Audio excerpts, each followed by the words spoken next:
Since I can remember, I've always loved that 3D TOON design, them clay looking models, them munchkin looking, head too big for the body type of characters. And in the next couple of minutes, I'm going to show you how I go about creating one.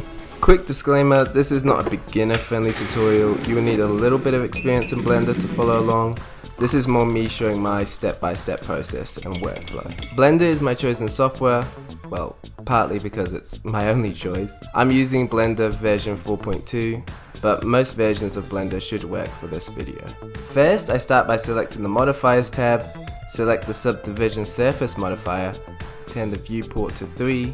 Next, I add another modifier named Mirror and turn on Clipping. Now right-click the cube, select Shade Auto Smooth, then go to Wireframe mode and delete the middle face. Now my common shortcut keys I use is G to move the selected face around, then G plus X, Y or Z to move the face on a specific axis, R to rotate, then R plus X, Y or Z to rotate on a specific axis, then E to extrude that face, and E plus X, Y or Z to extrude on a specific axis, S to scale, and S plus X, Y or Z to scale on a specific axis.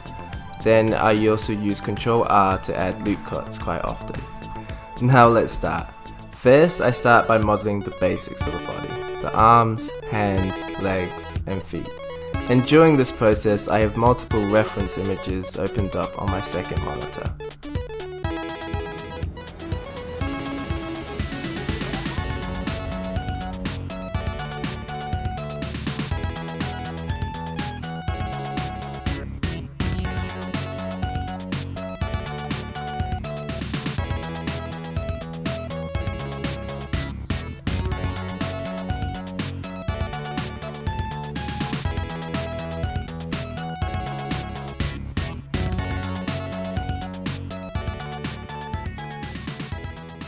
At this stage you can tell the proportions are not quite right, but the shapes are there.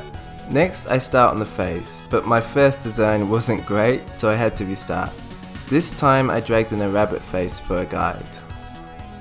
Sometimes during the modeling process, the model won't always be coming out the way you envisioned, and it's very tempting to want to restart, but don't always be discouraged by this. This is called the ugly phase, which most models I've created tend to have. It can be frustrating, but we all go through this process, and a lot of the time you do just need to power through. It can be hard to discern when restarting is needed, but I think in time you become better at making that decision.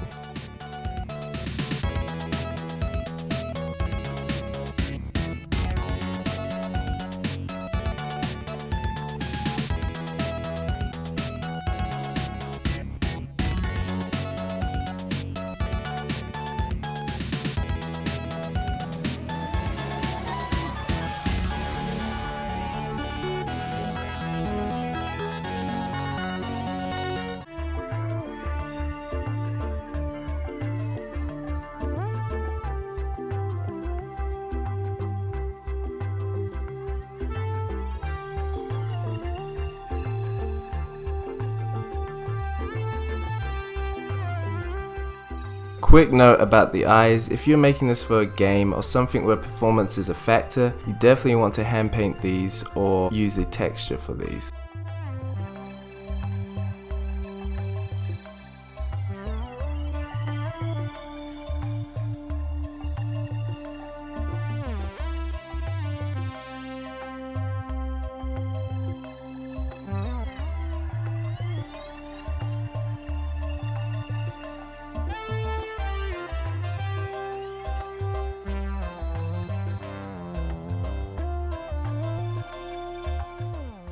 After I modeled the main character mesh, I start with the armor, and at this point I'm just freeballing it and allowing my mind to add whatever it wants. I started with some shoulder pads, then some gauntlets, some leg armor, and a belt, with lots of different bag types attached to it.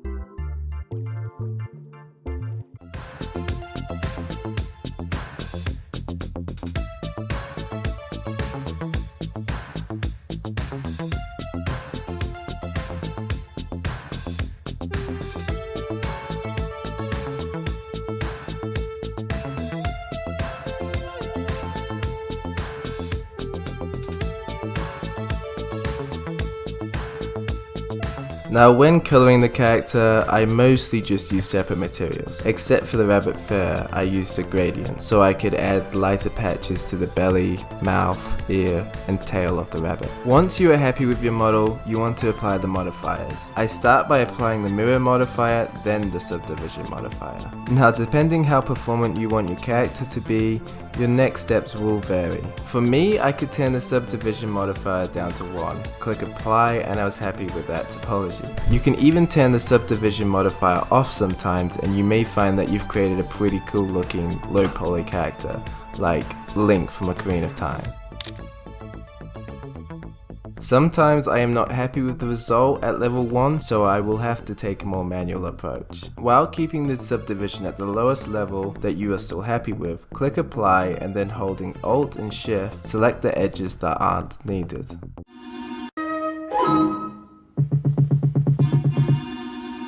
I'm thumping.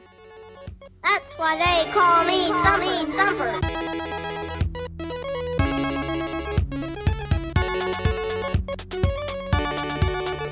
Thanks for watching. Peace.